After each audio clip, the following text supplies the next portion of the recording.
안녕하십니까, 이상로입니다. 자, 한국경제TV 힌트 계좌 수익률 1위 이상로입니다.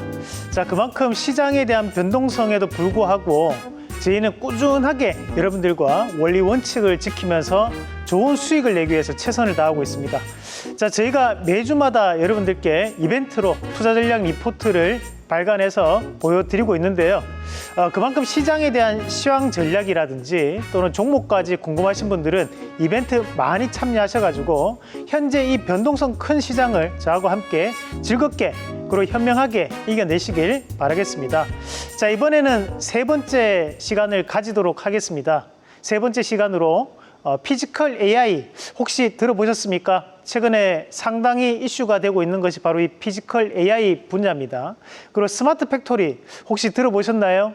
이 스마트 팩토리 관련한 기업들까지 총 분석을 해보고 그에 따른 종목 리스트까지 여러분들께 말씀을 드릴 테니까 끝까지 집중하셔가지고 강의 들어보시길 바라겠습니다. 자, 그러면 우선 오늘 시장에서 우리가 알아봐야 될 내용, 왜 이 로보틱스 시대에 대한 부분을 미리 공부를 해야 되는가에 대한 부분인데 그림을 한번 같이 보면서 말씀을 드리도록 하겠습니다. 자, 첫 번째 그림을 한번 같이 보시면 어떻게 보면 세계에서 가장 인싸들, 최근 들어서 세계를 이끌고 있는 리더들이 공통적으로 하는 얘기가 있습니다. 바로 그것이 바로 이 피지컬 AI, 로보틱스에 대한 얘기들을 현재 세계적인 리더들은 공통적으로 하고 있는 내용들인데, 자, 우선 젠슨 황 CEO가 했던 발언들 한번 같이 보겠습니다. 자, AI에 대한 다음 단계는 피지컬 AI다 라는 얘기를 했고, 자, 그리고 이제 일론 머스크, 이제 테슬라 CEO는 이렇게 얘기했습니다. 로봇은 가정 서비스 산업의 핵심이다 라는 얘기를 했습니다. 자, 그리고 이제 샘 알트만, 오픈 AI를 만들었던 대표이사인데요. 자, 인류는 이미 사건의 지평선을 넘어섰다. 자, 여기서 얘기하는 이 사건이라는 것은 바로 이 피지컬 AI에 대한 부분을 얘기하는 부분입니다. 그만큼 돌이킬 수 없는 강을 건넜다라는 뜻으로 받아들이시면 되겠습니다. 자, 그리고 이제 우리 투자자분들은 잘 모르실 수 있는 분인데, 자, 사티아 나델라라는 현재 마이크로소프트 대표이사입니다. 이렇게 얘기를 했습니다. 자, AI에 대한 출력을 물리 세계로 확장시켜야 된다라고 얘기했어요. 자, 여기서 얘기하는 이 물리 세계라는 것은 실제로 행동이 나올 수 있는 기술, 이런 AI가 생각만 하는 것이 아니라 실제 움직임을 동반한 것들을 물리 세계로 나아간다, 이렇게 표현을 한다고 보시면 됩니다. 자, 그리고 역사적인 사건이 한국에서 있었습니다. 바로 젠슨 황이 한국에 들어와서 삼성전자 이재용 회장과 현대차의 정의성 회장과 함께 자, 치킨 회동을 가졌습니다. 어떻게 보면 해외 토픽감이 될 수 있는 내용들이었습니다. 그것이 바로 국내에 이루어졌던 사건이었는데, 자, 로봇과 제조와 자동차 이 3대 산업이 결합하는 그런 회동에 대한 순간을 우리 전 국민들이 다들 보실 수 있었습니다. 사실 우리나라도 임금이 꾸준하게 상승을 하고 있지만 미국 같은 경우에는 우리나라 임금의 약 1.5배 정도 수준으로 더 높은 임금 수준을 보여주고 있습니다. 시간이 지나면 지날수록 우리가 이런 공장에 대한 자동화는 필수적일 수밖에 없고, 또한 생산력을 증대시키기 위해서 최근에 사회적 이슈가 되고 있는 주 4.5일제를 위해서라도 이런 피지컬 AI 시장은 빠르게 우리 앞으로 다가올 거라고 봅니다. 다만 아직까지는 기술적인 부분에 대해서 미치지 못하는 부분이 있기 때문에 당장 진행되는 것은 아니겠지만 결국 이 부분은 우리가 생각하는 것보다는 빠르게 진행될 것이라고 보는 게 맞겠습니다. 자, 그러면 내용들을 하나씩 보시면서 말씀드리겠습니다. 자, 이게 1월 2일 날 기사였습니다. 2025년도 1월 2일에 이 샘 알트만이 계획하고 있는 바를 밝히면서 이 얘기를 했습니다. 오픈 AI가 휴머노이드 로봇과 만날 것이다. 그래서 전문가 채용에 착수했다는 내용이 바로 2025년도 1월 달에 이루어졌던 내용입니다. 자, 혹시 여러분 그 챗GPT가 언제 공개됐는지 아십니까? 2022년도 11월 달에 공개가 되었습니다. 자, 2022년부터 시작해서 2023년, 2024년, 2025년 약 3년 동안 우리는 엄청난 AI에 대한 기술적 발달이 이루어졌습니다. 자, 처음에 챗GPT가 나왔을 때 얘는 한글은 잘 못해. 영어로 써야지만 좀 더 빠르게 응답할 수 있어. 이렇게 얘기했지만 어느 순간에 이 챗GPT는 한글도 능통한 그리고 빠르게 우리가 궁금해하는 것들을 결과를 도출해주는 그런 부분을 발생을 하고 있는 상황이고요. 마찬가지로 지금 현재 이 휴머노이드 로봇에 대한 부분에서도 전문가를 채용해서 이 오픈 AI는 상당한 연구 개발을 진행을 하고 있다는 거죠. 결국에는 여기에 따른 결과도 조만간 상당한 기술적 발전이 우리 눈앞에 도출될 수 있는 구간이 발생할 것이라는 거예요. 자, 인류는 편리한 방향으로 계속적으로 진행되게 되거든요. 그렇다 보니까 이것이 AI가 생기기 전 시장으로 돌아가기는 힘들 수밖에 없고 불가능하다는 거예요. 그러니까 지금부터는 앞으로 이 AI를 넘어서서 피지컬 AI 시장으로 점점 더 깊게 들어갈 수밖에 없다는 것을 감안하고 보실 필요가 있습니다. 자, 그러면 이제 우리가 주식시장에서는 미리 이런 종목군들에 대해서 연구를 하고 그리고 그 종목군들에 대해서 선점해서 투자를 하셔야지만 그것이 바로 나에게 수익으로 다가올 수 있는 겁니다. 자, 또 이런 얘기를 했습니다. 자, 요거는 이제 젠슨 황인데요. 젠슨 황이 최태원 회장과 함께 물리적 AI로 확장하겠다. 코스모스 같이 하자. 이 얘기를 했습니다. 자, 이것도 바로 2025년도 1월 달에 나왔던 내용이었는데, 자, 여기서 얘기하는 이 코스모스가 뭘까? 자, 우리가 이 코스모스라는 것이 사전적 의미로는 합리적인, 정제된 또는 질서 있는을 뜻하는 용어입니다. 자, 여기에 대한 반대말이 뭐냐 하면 우리가 이 카오스라고 하거든요. 카오스는 혼란, 혼돈, 어지러운 이런 뜻이죠. 근데 왜 여기에서 이 젠순왕은 코스모스라는 단어를 썼을까? 자, 이 부분이 가장 중요한 부분인데, 자, 여기 뒤에 보시면 젠슨왕이 있고 보면 로봇들이 조금씩 다들 다르게 생겼습니다. 그리고 이 로봇에 대한 부분에서도 명령어는 다 다르다는 거예요. 뭐 우리가 지금 내추라 로보틱스에서 얘기하는 거는 뭐 손을 앞으로 뻗어봐 하면 앞으로 뻗어 손을 이라는 부분으로 해석할 수도 있고, 또는 손을 앞으로 뻗어봐라고 명령어를 내릴 수도 있고, 아니면 본인들끼리에 대한 프로그래밍 언어를 통해서 전달할 수도 있습니다. 한마디로 모든 회사에 대한 플랫폼은 지금 각각의 방식대로 이 로보틱스 사업에 뛰어들어 있다는 거예요. 그렇다 보니까 젠슨왕이 바라볼 때는 이것은 카오스, 혼돈이라는 거죠. 왜냐하면 뭔가가 정해지지 않고 뭔가에 대한 공통어가 없다는 겁니다. 자, 우리가 전 세계 인구를 만났을 때 가장 대표적인 소통이 되는 언어가 영어입니다. 그러면 그 영어를 통해서 얘기를 하게 되면 상대방도 대부분 그 단어를 알아들어요. 영어를 잘하고 못하고의 문제가 아니라 단어에 대한 부분을 알아듣는다는 거죠. 마찬가지로 프로그래밍 언어 같은 경우에도 우리가 한 가지에 대한 단일한 플랫폼을 통해 가지고 공통된 언어를 만들자라는 것이 바로 이 코스모스 프로젝트라고 보시면 됩니다. 자, 그러면 왜 젠슨왕은 이 코스모스 프로젝트에 대한 부분을 이렇게까지 강조하고 얘기를 하는 걸까? 그 부분을 우리가 좀 더 주목해 봐야 되는 건데, 자, 우리가 이 GPU와 AI 플랫폼까지 수직 계열화, 엔비디아 생태계가 구축되었다. 자, 그러면서 지금까지 이 GPU 시장, AI 칩에 대한 시장에서는 이 엔비디아가 약 90%에 대한 글로벌 점유율을 차지하고 있습니다. 자, 아시다시피 우리가 이런 GPU를 만드는 회사, 비메모리 반도체를 만드는 회사는 엔비디아 말고도 인텔도 만들 수 있고 또는 AMD에서도 이것을 만들 수 있습니다.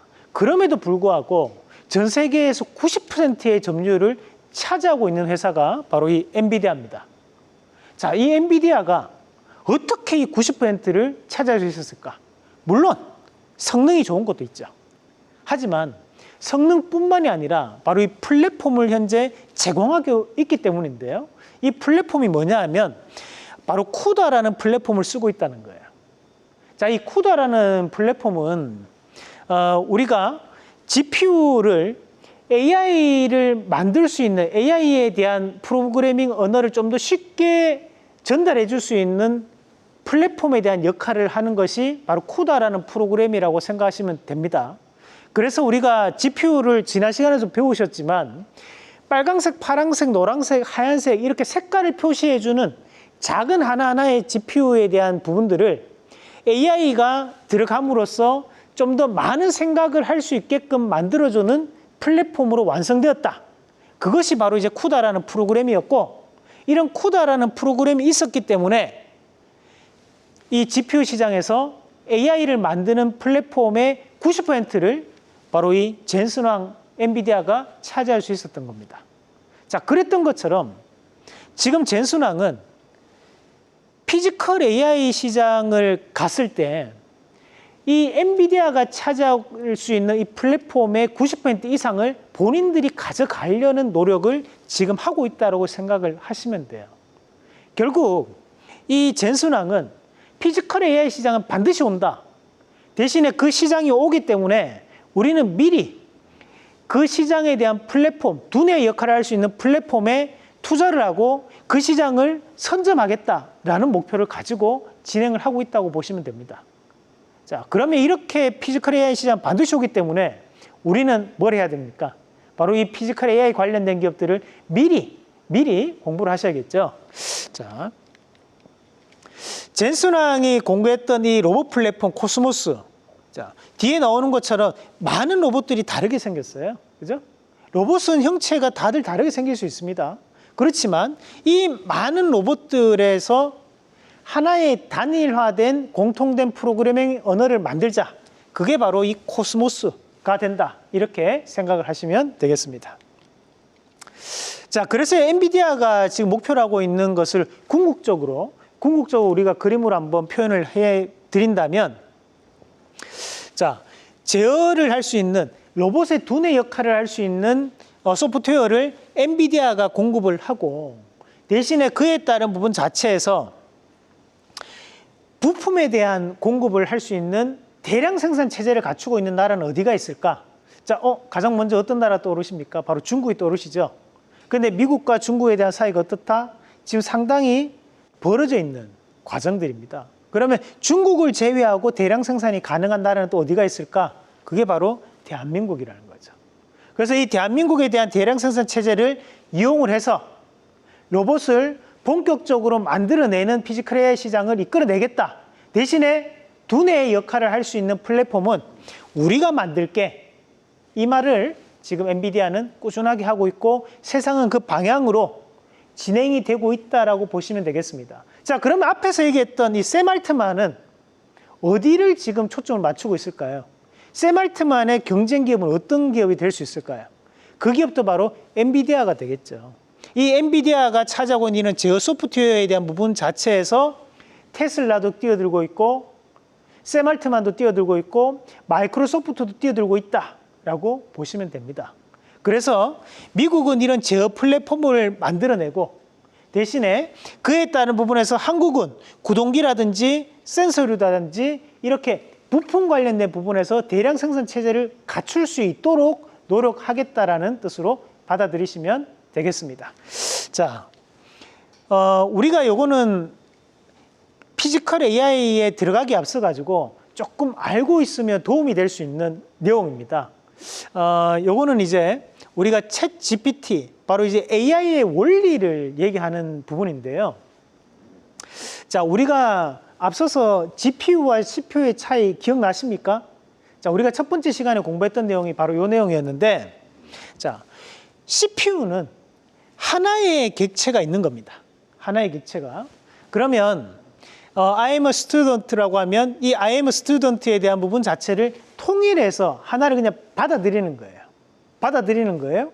하지만 자, GPU 같은 경우에는 이 IMS 스튜던트에 대한 부분 자체를 전체적인 것을 한 번만에 통으로 받아들이는 것이 아니고 얘는 I라는 것을 하나가 받아들이는 거고 M이라는 것을 하나가 받아들이는 거고 어라는 것을 또 하나가 받아들이는 거고 스튜던트라는 것을 또 하나가 받아들이는 겁니다. 그러니까 조각조각을 내가지고 나눠서 생각할 수 있게끔 만들어내는 플랫폼이 쿠다라는 거고 그 쿠다를 이용해서 이제 나중에 코스모스까지 이어질 수 있는 플랫폼을 만들어내려고 하는 거죠. 그러면 우리가 로봇 같은 경우에도 마찬가지로 우리가 이런 AI에 대한 부분 자체를 현재는 물리적으로 연결시킬 수 있는 방법이 상당히 제한됩니다. 그렇지만 이 부분 자체도 이런 GPU를 통해 가지고 충분히 연결시킬 수 있다는 것을 현재 전 세계 리더들이 얘기를 하고 있는 과정들인 거고요. 자, 이런 과정 자체에서 볼 수 있는 것이 바로 이 빅데이터에 대한 부분인데 우리가 현재 앞서 보셨다시피 AI에 대한 성능과 피지컬 AI에 대한 성능을 높이기 위해서는 경우의 수를 많이 가져갈 수 있는 것이 중요하거든요. 그러면 이제 아까 전에 I am a student라고 했을 때 I라는 것을 네가 될 수도 있고 내가 될 수도 있고 우리가 될 수도 있고 너희들이 될 수 있고 또는 제3자가 될 수도 있고 여자가 될 수도 있고 남자가 될 수 있고 여러 가지에 대한 부분들이 경우의 수가 늘어나는 거죠. 마찬가지로 스튜던트라는 것도 학생일 수도 있고 교수일 수도 있고 또는 무직자일 수도 있고 여러 가지에 대한 경우의 수가 또 늘어나는 거고요. 이렇게 방대한 데이터들을 모아서 모을 수 있고 그에 따른 부분에서 활용할 수 있는 방안까지 넘기기 위해서 우리가 이런 빅데이터에 대한 부분을 많이 만들어내는 것들이고 이런 많은 빅데이터들을 만들어내서 이런 피지컬 AI에 대해서 기본적인 데이터베이스가 되게끔 만들어내는 역할을 지금은 진행하고 있는 과정 이렇게 보시면 되겠습니다. 자, 그러면 아직도 피지컬 AI에 대한 이런 개념 정리가 좀 잘 안 되시는 분들이 있을 것 같아요. 개념 자체를 제대로 잡고 가겠습니다. 자, 피지컬 AI라는 것은 AI가 현실 세계에서 지금은 생각만 하고 우리한테 그 답변만 해줘요. 아, 내가 뭔가를 물어서 자료를 정리해줘 하면 자료를 정리만 해주고 컴퓨터를 출력시켜 줍니다. 그죠? 그렇지만 피지컬 AI라는 것은 AI가 현실 세계에서 직접 행동하는 형태를 뜻하는 거예요. 야, 앞에 나에게 물을 한 잔만 갖다 줘 했을 때 피지컬 AI가 물을 갖다 주는 역할을 하는 거 또는 나에게 스마트폰을 갖다 줘, 청소해 줘 이런 것들이 모두 다 피지컬 AI가 된다는 거죠. 물리적인 행동을 직접적으로 하는 행태를 우리가 피지컬 AI라고 하는 겁니다. 그러면 당연히 물리적 AI도 여기에 포함되는 개념인 거고 자, 자율주행이라는 것도 이 피지컬 AI라는 것에 들어가는 개념이 되는 거고요. 자, 드론이라든지 또는 도심 환경교통도 결국에는 AI를 활용한 방법이니까 이 피지컬 AI에 들어가는 겁니다.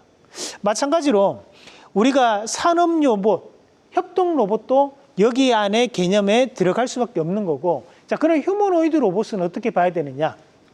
휴머노이드 로봇 같은 경우에도 앞서 이 피지컬 AI라는 큰 그림 안에서 하나의 카테고리 정도로 생각하시면 되는 겁니다. 그래서 우리가 피지컬 AI라는 것은 LLM, 바로 거대 언어 모델과 그 로보틱스 사업과 그리고 센서에 대한 다방면의 이런 센서류를 합쳐낸 것을 우리가 피지컬 AI라고 한다라고 생각을 하시면 되고요. 이것을 나눠서 생각을 해보면 LLM, 거대 언어 모델을 담당하는 기업들이 우리가 지금 보면 뭐 엔비디아라든지 오픈 AI라든지 테슬라라든지 마이크로소프트라든지 구글 같은 기업들이 이 거대 언어 모델을 만들 수 있는 기업이 되는 거고 뒤에 나오는 로보틱스라든지 또는 센서류에 대한 부분 자체가 바로 한국 기업들이 될 수 있다라는 거죠. 자, 그래서 우리가 이 피지컬 AI에 대한 3요소를 나눠서 본다면 크게 이렇게 세 가지로 나뉠 수 있는데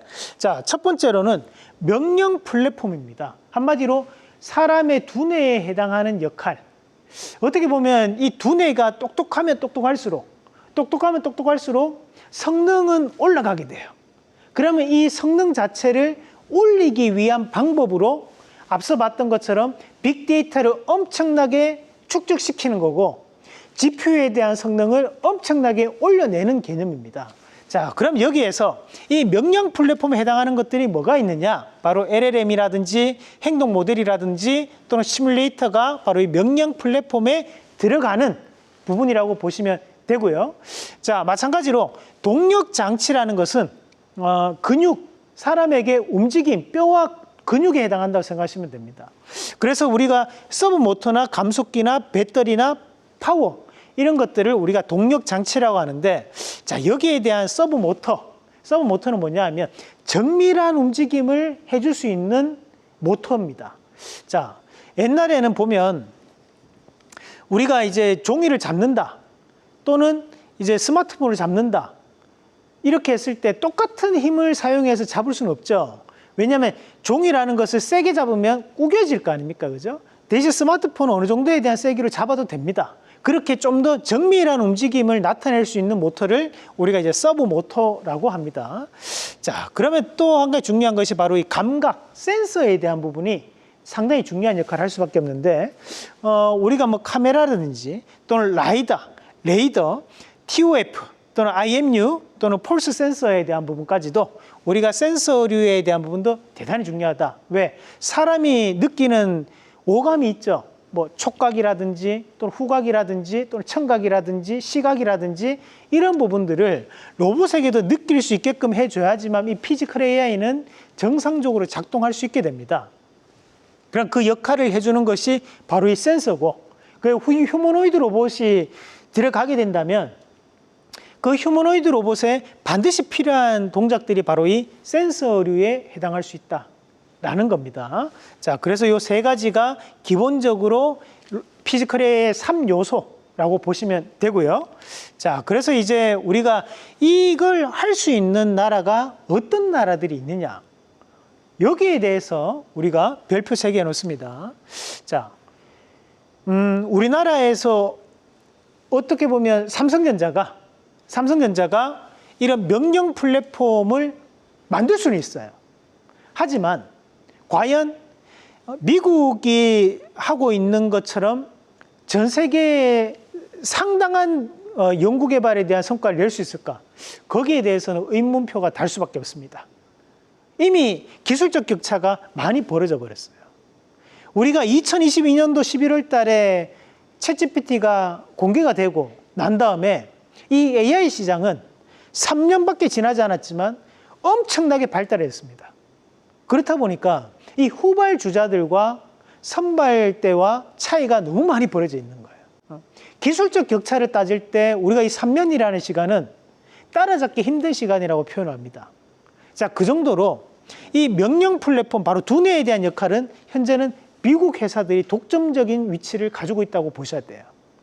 자, 그렇기 때문에 이 엔비디아나 테슬라나 오픈 AI 같은 기업들이 독점적 지위에서 이 명령 플랫폼을 가져갈 수밖에 없다. 그러면 결국에는 피지컬 AI 시장이 확대가 되면 될수록 이 플랫폼에 대한 역할은 미국에 대한 부분으로 돌아갈 수밖에 없는데, 자, 중요한 건 우리가 그냥 AI 같은 경우에는 이 플랫폼이 가장 중요한 부분이지만 우리가 지금 현재 공부하고 있는 것은 피지컬 AI입니다. 바로 행동하는 AI를 얘기하는 거예요. 자, 그러면 미국에서 인건비도 그렇게 비싼데 과연 이 회사들이 대량 생산을 해서 부품류들을 만들어낼 수 있을까? 센서를 만들어낼 수 있을까? 미국은 불가능합니다. 그럼 어디서 할 수 있느냐? 자, 동력 장치를 가장 잘 만드는 나라 중에 한 군데가 바로 한국입니다. 그리고 일본, 대만이 이 동력 장치에 해당하는 부분을 이 세 나라가 만들어내는 거예요. 자, 그러고 난 다음에 센서류는 어떤 나라가 만들어낼 수 있느냐? 그것도 바로 한국입니다. 자, 일본과 한국이 상당한 전 세계적인 경쟁력을 가지고 있는 나라예요. 자, 그렇다 보니까 한국의 입장에서는 여기서 이미 두 가지 분야에 대해서 성장 가능성을 확인을 했다라는 거죠. 자, 왜 젠슨왕이 우리나라에 왔는지 이제 조금 이해가 되시는 것 같습니까? 자, 이런 이유들 때문이에요. 한국이라는 나라는 피지컬 AI 시장에서 가장 핵심적인 동력 장치와 센서를 만들 수 있는 나라이기 때문에 우리나라가 그만큼 중요한 역할을 할 수밖에 없다고 생각했기 때문에 한국을 방문한 겁니다. 자, 여기에서 우리가 봐야 될 것이 바로 이런 로봇 부품 및 소프트웨어, 그리고 국산화율에 대한 부분과 로봇 부품별 일본산 비중 및 수입액에 대한 부분들인데, 앞서 봤던 이런 동력 장치에 대한 부분에서 일본이 엄청난 특허권을 보유하고 있습니다. 자, 그런 특허권을 많이 보유하고 있는 과정들 안에서 우리가 돈이 되는 사업이 어떤 분야가 되느냐라는 부분인데요. 지금 크게 나누면 구동부와 센서부, 제어부, 소프트웨어로 나눴을 때 여기에 해당하는 이 제어부와 소프트웨어에 대한 부분은 미국에 대한 부분 자체가 많이 포함될 수밖에 없고요. 대신에 구동부와 센서부에 대해서는 우리나라가 차지할 수 있는데 아직까지는 국산화율이 높게 형성되어 있지는 않습니다. 자, 이 구동부에 대해서는 국산화율이 약 15% 정도 수준이라고 보시면 되고요. 자, 센서부에 대한 부분에서는 약 27% 정도가 현재 수준이 올라와 있는 상황입니다. 다만 우리가 지금 현재 이렇게 국산화율이 낮게 나타나는 가장 큰 이유가 뭐냐면 로봇 산업에 대해서 주요 특허 출원 비중을 보면 많은 로봇 전 세계 단체들이 있어요. 거기에 포함되어 있는 특허권이 가장 많은 곳이 HDS사라고 하는 업체가 있고요. 그 다음에 나베테스코, 그 스미토모라는 기업이 전 세계 특허권에 대한 부분에서 약 80% 이상을 차지하고 있습니다. 자, 여기에 나오는 이 HDS나 나베테스코라든지 또는 스미토모가 바로 일본 기업들입니다. 자, 일본이 전 세계의 특허권을 약 80% 이상을 차지하고 있습니다. 자, 그런데 대표님, 한국이 유리하다고 말씀 안 하셨습니까? 네, 맞습니다. 왜 그럴까요? 자, 우리가 이 HDS사라든지 나베테스코라든지 또는 스미토모 같은 경우에 특허권이 만료되는 시기가 2022년과 2023년도였거든요. 그러니까 대부분의 특허권들이 현재 만료가 되고 있는 상황입니다. 그렇다 보니 한국 기업들이 이 만료 시점에 맞춰가지고 국산화 노력을 엄청나게 진행을 하고 있는 상황들이고, 실제로 최근에 움직였던 로봇 관련된 기업들을 보면 여기에 따른 관련된 기업들이 주가에 대한 변화가 나타나고 있는 거예요. 그래서 로봇 시장에서는 현재 가장 중요한 키워드가 바로 국산화라는 키워드입니다. 여러분들이 잘 아시는 최근에 SPG 같은 기업들이 급등이 나왔잖아요. 왜 나왔을까? 그 기업이 국내에서 정밀 감속기 부분의 1등 기업입니다. 자, 최근에 DIC라는 기업도 급등 나왔어요.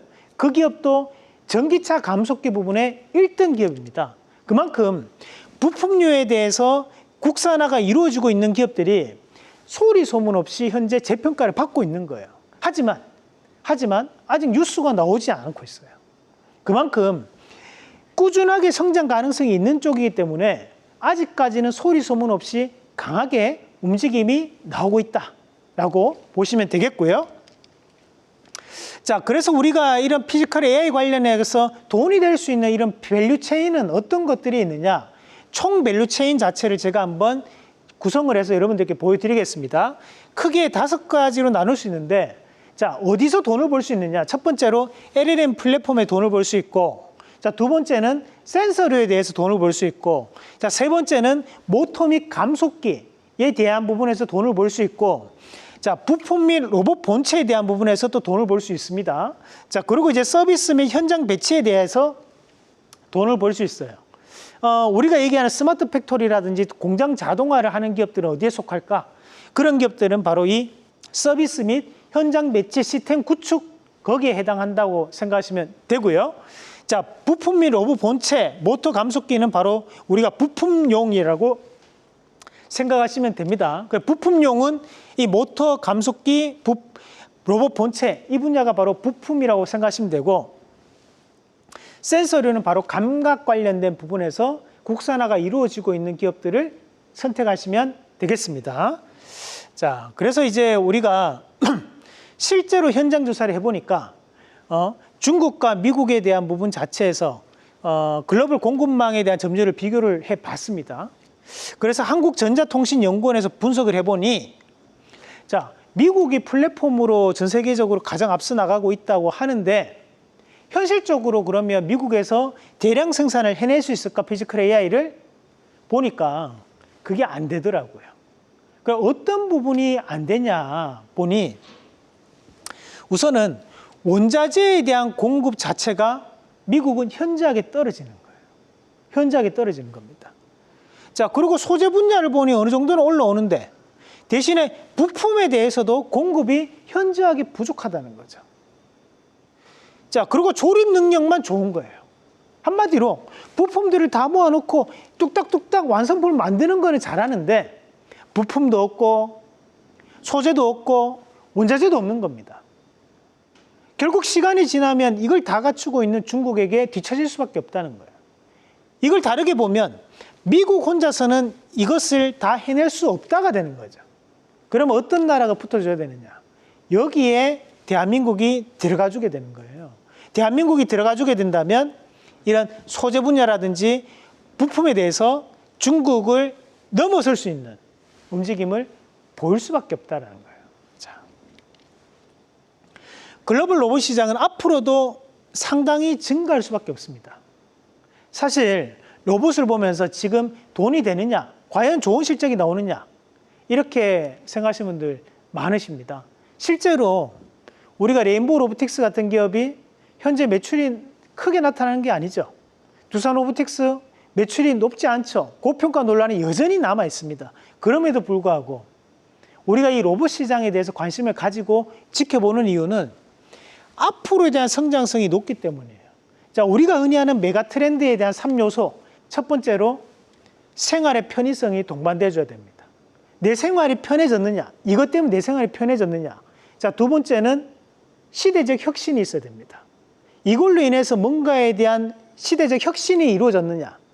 그리고 세 번째로 후발로 따라오는 것이 바로 실적입니다. 자, 우리가 지금 벌써 실적이 좋다. 그러면 이것은 앞으로에 대한 혁신 산업이 아니죠. 스마트폰이 처음 발표가 되었을 때 스마트폰에 대한 실적이 좋을 수 있습니까? 불가능합니다. 스마트폰이 출시되고 난 다음에 1년, 2년이 지나고 사람들이 편해지고 아, 이게 정말 기술적 혁신이다 생각했을 때 실적은 그 다음에 사람들이 구매를 함으로 따라오는 거거든요. 로봇도 마찬가지라고 보시는 거예요. 로봇도 이것이 내 생활에 들어오면 좋겠다. 로봇 청소기가 우리 집에 있으니까 내가 편하더라. 이런 부분이 나타나면서 나를 대체해 줄 수 있는 피지컬 AI가 등장하면서 거기에 따라서 후발적으로 실적은 동반되는 거죠.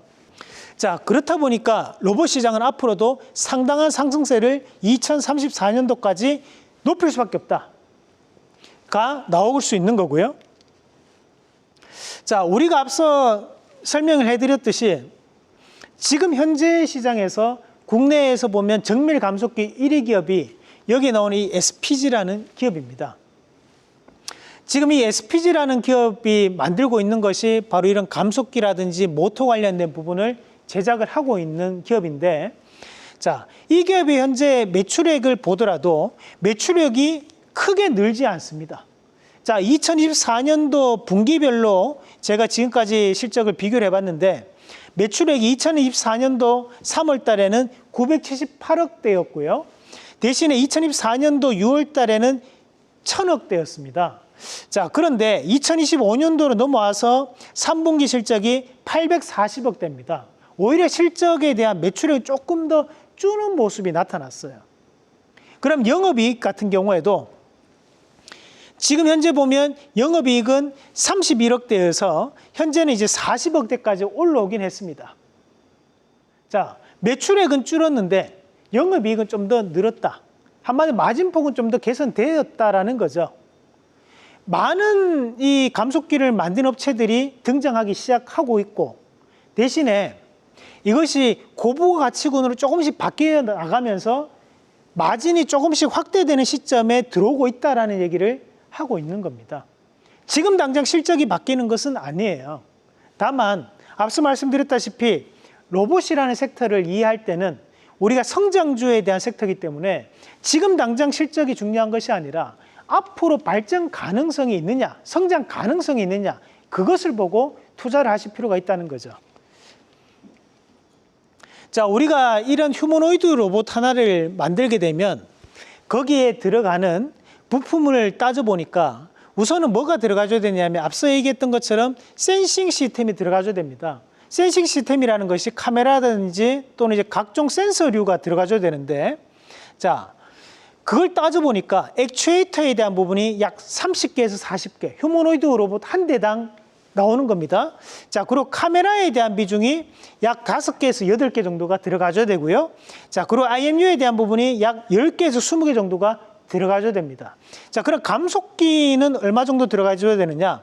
감속기는 뭐냐 하면 우리가 이런 관절, 꺾이는 관절을 우리가 감속기라고 합니다. 이 감속기는 그럼 휴머노이드 로봇에서는 엄청나게 많은 숫자에 대한 감속기가 들어가줘야 돼요. 어림잡아도 약 200개 정도는 한 로봇에, 휴머노이드 로봇에 들어가줘야 됩니다. 그래서 폭발적으로 부품류들이 증가할 수밖에 없겠죠. 그런 증가를 맞춰가지고 출하량이 증가가 되는 거고 나중에 부품주에 대한 실적까지도 연결될 것이다. 다만 아직까지는 성장 섹터이기 때문에 이렇게 폭발적인 실적까지 연결되지는 않고 있다는 거예요. 대신에 이번 시간에 저하고 같이 이 피지컬 AI와 자동화에 대한 투자를 공부하고 난 다음에 조금씩 실적이 바뀌는 기업들을 본다면 미리 여러분들이 시장을 선점하실 수 있겠죠. 정말 중요한 겁니다. 자, 그래서 이런 휴머노이드 로봇에 들어가는 부품류가 이만큼 많다는 걸 기억을 하셔야 되는 거고요. 자, 그러면 이런 로봇 제조에 대한 밸류체인 경쟁력을 제가 조금 더 쉽게 표로 한번 정리를 해봤는데, 자, 플랫폼 분야와 모터 감속기, 센서 대량 생산으로 봤을 때 크게 본다면 우선은 플랫폼에서 가장 앞서고 있는 나라는 어딜까? 바로 미국입니다. 자, 미국이 WS 정도에 대한 티어가 가능하다고 보고요. 한국과 일본은 조금 처져 있기 때문에 B를 줬습니다. 마찬가지로 중국은 한국과 일본보다는 좀 더 앞서 있고 대신 미국만큼은 아니다 보니까 저희가 A에 대한 등급을 줬습니다. 자, 그럼 모터 감속기 분야, 바로 이 동력 장치 분야를 보니까 미국은 너무 힘들어요. 미국 내에서는 생산하는 게 힘든 거예요. 그래서 미국은 C를 줬고요. 대신에 한국은 A, 그리고 이 모터 감속기에 대한 특허권을 많이 보유하고 있는 일본은 S 등급이 될 수 있습니다.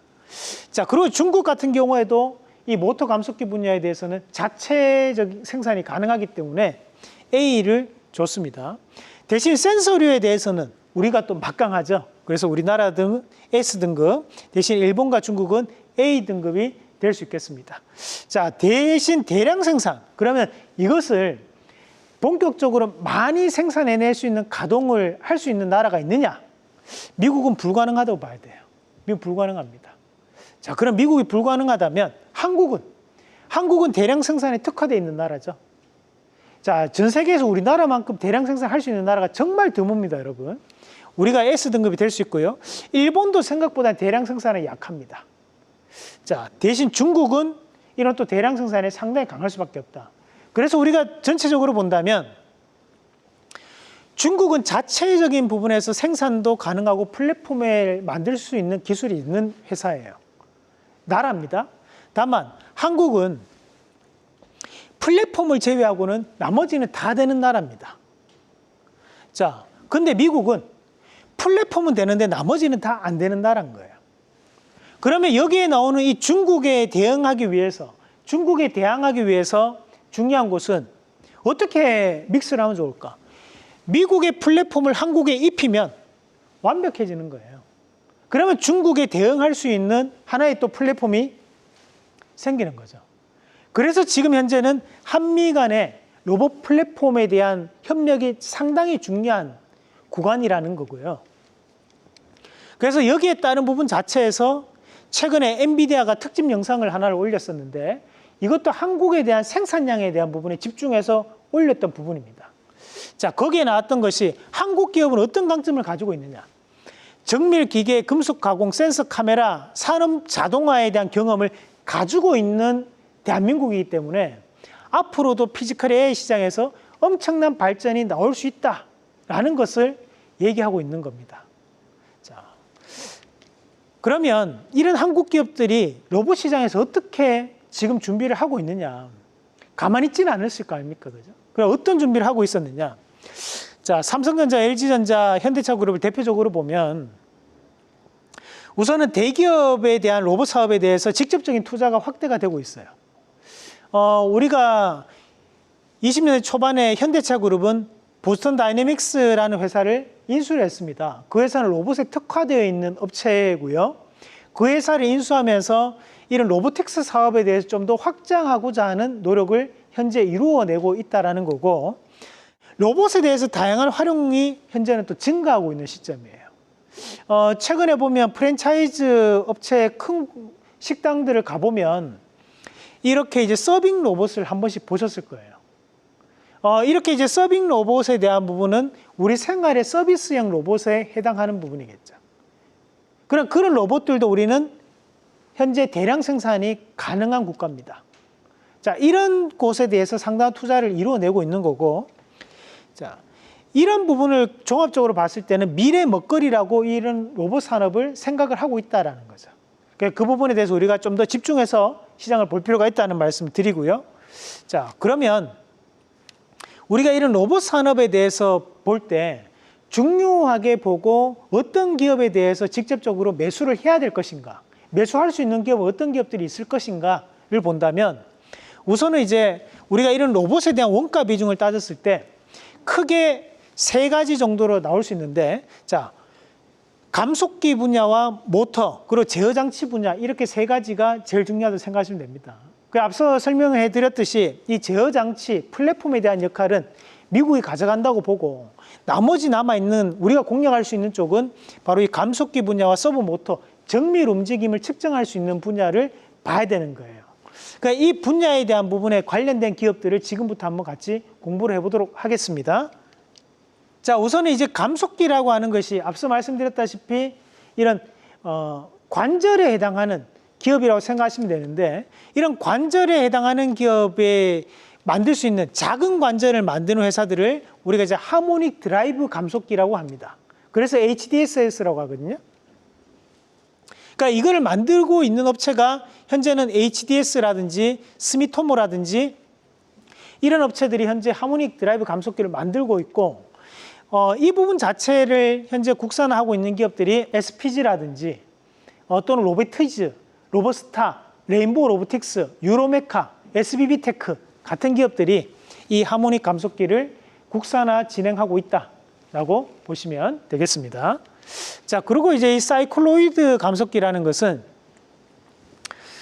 좀 더 이런 감속기가 큰 분야를 얘기하는 거예요. 그래서 우리가 일반적으로 이렇게 소형 감속기가 아니라 큰 쪽을, 큰 관절에 해당하는 쪽을 이제 우리가 사이클로이드 감속기, RV 감속기라고 얘기하는데, 이런 것들이 이제 국산하고 있는 기업이 현대위아입니다. 요거는 제가 직접 이 자동차 현장 학습을 가서 제가 찍은 사진인데요.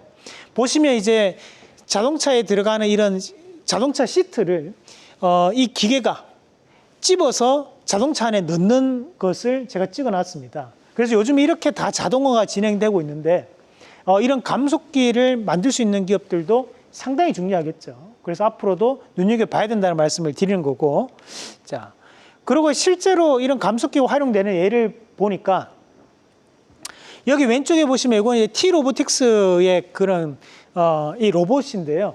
요거는 현재 이런 케이크를 만드는 모습입니다. 그래서 케이크 위에 보면 이제 데코레이션을 진행을 하게 되는데, 그 데코레이션을 진행하는 것이 바로 이 로봇팔을 이용해서 진행을 하고 있고, 여기에 나오는 이런 관절마다 들어가는 것을 우리가 지금 현재 이런 HDS 감속기가 들어간다, 그렇게 생각을 하시면 되겠습니다. 자, 그리고 이제 요거는 현대위아가 나오는 거죠. 그래서 앞서 보셨다시피 자동화 공정이 이루어지고 있다라는 부분도 참고를 하시면 되겠습니다. 자, 그리고 이런 유성 기어 감속기는 이제 다관절 로봇에 들어갈 수 있는 그런 감속기를 뜻한다고 보시면 되고요. 이제 현대자동차 그룹이 많이 나와요. 그만큼 현대자동차 그룹이 협동 로봇 시장에서 상당한 강세를 보일 수 있고, 앞으로 이런 피지컬 AI 시장에 본격적으로 진입했을 때 대량 생산을 할 수 있는 기본 시스템을 구축할 수 있는 기업이 현대차 그룹이 될 수 있다는 거 참고를 하시면 좋겠습니다. 이것도 이제 감속기인데 이거 전기차용 감속기를 뜻하는 부분이겠죠. 자, 그리고 이제 우리가 카메라도 또 눈여겨봐야 됩니다. 사람의 눈에 해당하는 것이 바로 이 카메라가 되는 거죠. 우리가 실제로 테슬라 같은 경우에는 이런 비전 카메라를 통해서 이런 자율주행을 진행을 하고 있는데 그만큼 카메라에 대한 부분도 상당히 중요한 부분입니다. 이 카메라를 볼 때 우리가 관련된 기업들을 뽑아온다면 앞으로도 이런 카메라 활용도는 늘어날 수밖에 없을 거예요. 지금도 나오고 있지만 이런 휴머노이드 로봇에 들어갈 수 있는 비전에 해당하는 것이 바로 이 카메라가 될 수밖에 없기 때문에 이런 카메라 모듈이라든지 또는 카메라 센서에 대한 부분을 납품할 수 있는 기업들을 모아놔 봤습니다. 그러면 LG이노텍이나 또는 삼성전기, 파트론, MC넥스, 캠시스 같은 기업들, 그리고 이미지 센서 관련된 기업들이 옵트론텍이나 픽셀플러스, 동원하나텍, 자화전자 같은 기업들이 여기에 해당할 수 있겠습니다. 최근에 카메라 관련된 기업들이 주가 많이 빠졌어요. 하지만 앞으로도 활용도는 늘어날 수 있거든요. 지금은 과잉 생산이 되고 있기 때문에 어떻게 보면 기업들 간의 경쟁력이 상당히 약화되어 있는 시점이지만 그만큼 수요가 증가할 수 있는 시점을 감안해서 봤을 때 이런 카메라 관련주들이 낙폭과대 이후에 다시 한 번 더 강한 반등세를 우리가 노려볼 수 있다라는 말씀도 함께 드리겠습니다. 자, 그리고 이제 센서 관련주입니다. 요거는 이제 상상 이미지인데요. 그만큼 뭐 현대차 그룹이라든지 또는 전 세계 많은 기업들이 이런 로보틱스 공장에 대한 부분에 열망을 가지고 있습니다. 그럼 당연히 이런 센서류에 대한 부분에서도 수요는 늘어날 수밖에 없는데 우리가 이런 사람의 감각에 해당하는 센서류를 만들 수 있는 기업들은 생각보다 많이 없어요. 근데 그중에서 가장 중요한 기업이 바로 이 삼성전기와 LG이노텍입니다. 앞서서 카메라도 그렇고 지금 현재 센서류도 그렇고 계속 삼성전기와 LG이노텍이 등장을 하는데 그만큼 지금 현재는 이런 부품사들에 대한 재평가가 상당히 나타날 수 있는 시점이기 때문에 우리가 눈여겨볼 수밖에 없는 부분들이고 자, 두산 테스나나 픽셀플러스, 이미지스 또는 이제 어보반도체, 하이비전 시스템, 트루엔 같은 기업들이 여기에 해당할 수 있다. 특히 이런 센서류 같은 경우에는 한국이 전 세계에서도 상당한 기술력을 보유하고 있는 쪽이기 때문에 우리가 눈여겨봐야 된다라는 말씀 함께 드리겠습니다. 자, 그리고 이제 자동화 및 스마트 팩토리를 할 수 있는 기업들. 자, 여기 왼쪽에 보시면 자, 삼성 SDS가 구축해 놓은 물류 자동화 공장입니다. 실제 이 물류는 자동화되어서 진행이 되고 거기에 사람은 옆에서 도와주는 역할을 진행하고 있는 모습을 그림으로도 확인이 가능하신데요. 자, 이런 시스템을 구축할 수 있는 기업들이 삼성 SDS라든지 또는 V원텍, 현대위아, 현대모비스 같은 기업들이 존재하겠죠. 여기에 나오는 이런 V원텍 같은 기업들은 자회사가 지금 현재 미국에 또 스마트 팩토리를 구성하는 사업을 또 진행을 하고 있습니다. 자, 그리고 포스코 그룹에는 포스코 DX가 있고 두산 그룹에는 두산 로보틱스 그리고 삼성 그룹에는 레인보우 로보틱스도 함께 보셔야 된다는 거 꼭 기억하시길 바라겠습니다. 자, 이렇게 이제 자동화가 이루어지고 나면 중간중간에 실질적으로 한국이 또 자랑으로 내세울 수 있는 이런 정밀 가공 또는 기계 분야에 대한 종목군들이 존재를 하는데요. 거기에 해당할 수 있는 기업들이 SPG나 삼익THK, 두산로보틱스, DIC, YG1, 또는 코닉 오토메이션, 고영테크놀로지, 해성의 DS, TPC 글로벌 같은 기업들이 여기에 해당한다라고 생각을 하시면 되겠습니다. 자, 그래서 이런 기업들 관련해서도 뭐 기업이 너무 많다 하시는 분들은 이 방송 끝나고 난 다음에 저희가 온라인 강의도 준비해 있으니까 그때 들어오시면 제가 또 상세하게 좀 더 선별해서 요 기업이 더 중요합니다. 이렇게 찝어드리도록 하겠습니다. 지금은 이런 기업들이 있다는 거 참고를 하셔서 보시면 되겠습니다. 자, 그리고 배터리도 중요하죠. 우리가 이런 휴머노이드 로봇이 유선으로 꼽아가지고 진행되지는 않을 거 아닙니까? 그죠? 그러면 당연히 무선에 대한 부분이 필요할 거고, 그럼 그런 무선을 이용할 때 필요한 것이 바로 이런 2차 전지가 되겠죠. 그래서 2차 전지 기업들도 꼭 다시 한번 체크를 해 놓으시면 좋을 것 같습니다. 자, 그리고 이제 파워 및 기타 부품. 요거는 중국 로봇인데 배터리를 본인이 직접 끼웠다가 뺐다 하는 모습입니다. 그래서 그만큼 파워라든지 부품류에 대한 부분도 중요한 역할을 할 수밖에 없다는 점 참고를 하셔서 보시면 좋을 것 같습니다. 사실 저는 이재용 회장, 그리고 정의선 회장, 그리고 젠순왕 대표이사까지 우리나라에서 이렇게 모여가지고 회동을 하는 것을 보고 깜짝 놀랐습니다. 그러면서 또 한편으로 이런 생각을 했습니다. 한국이 정말 이런 피지컬 AI 시장에서 엄청난 메카가 될 수 있다는 시발점이 바로 여기에서 출발을 하겠구나 라는 생각을 했거든요. 그래서 이런 AI에 대한 미래를 젠슨왕 CEO가 한국에서 그린다는 것, 그 자체만으로도 우리나라 기업들이 상당한 재평가를 받을 수 있다는 점으로 인식을 했습니다. 그래서 우리 시청자분들 항상 오른 종목 쫓아가시기보다는 올라갈 수 있는 기업들을 저하고 미리 한번 선점해 보시는 전략으로 맞이해 보시길 바라겠습니다. 자, 이렇게 오늘 로보틱스 관련된 분야 한번 같이 공부를 해보셨습니다.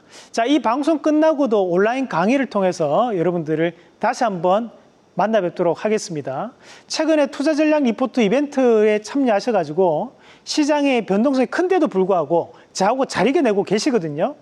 앞으로 남은 기간 동안에도 많이 신청하셔가지고 시장 변동성 크지 않습니까? 하지만 저희는 원리 원칙을 지키고 여러분들과 함께 매수 매도하면서 잘 이겨낼 수 있다는 거 직접 보여드리고 있습니다. 자, 많이 신청하셔서 앞으로도 혜택 받아가시길 바라고요. 이 방송 끝나고 난 다음에 나머지 공부 같이 하시길 바라고, 자, 다음 시간에 도전 내용으로 여러분들 또 찾아뵙도록 하겠습니다. 자, 오늘은 여기까지 진행하겠습니다. 수고하셨습니다.